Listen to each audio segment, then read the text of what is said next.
April मेच्या दरम्यान आम्ही गेल्या वर्षी हळद लावली होती. आता ती काढणीला आहे.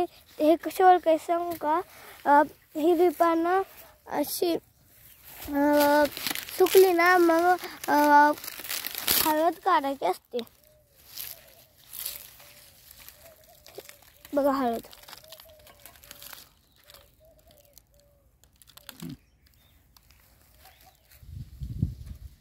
आपण मागे जी हळद काढली आहे ती हळद ही आहे. आता आपण स्वयंपाकामध्ये हळद वापरतो. आपली जखम लागली तर जखमेला हळद वापरतो. अजून आपण हळदीचं खोकला आला की हळदीत दूध पितो, त्याने खोकला कमी होतो. आपण हळकुंडापासून हळद केलेली असते का ते त्याचे गुण कमी होतात. आणि आपण ही ओली हळद किसून वापरली तर त्याचे जास्त फायदेशीर असते.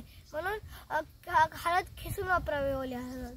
बरोबर आहे. आपण जी हळद आणि आपल्या हळदीला औषध टाकलेत का काही?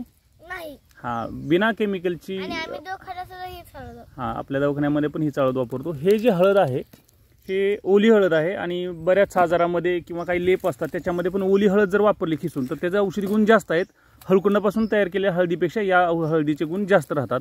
हळकुंड करण्याचा हेतू हा राहतो की जास्त दिवस टिकाऊपणा वाढण्यासाठी आपल्याला ते करावं लागतं. परंतु आपण असंच ठेवलं आणि आपल्याला वरचेवर जर आपण खिसून वापरत राहिलो तर हे देखील हळद जास्त दिवस राहू शकते, फक्त हळकुंडापेक्षा कमी दिवस राहणार आहे. तर त्यामुळं अशा पद्धतीची हळद आपण आपल्या खोकल्यासाठी, जखमेसाठी किंवा इतर कुठल्याही आजारासाठी आणि स्वयंपाकघरात देखील हीच हळद जर वापरली तर औषधी गुणतत्व कसे आहेत?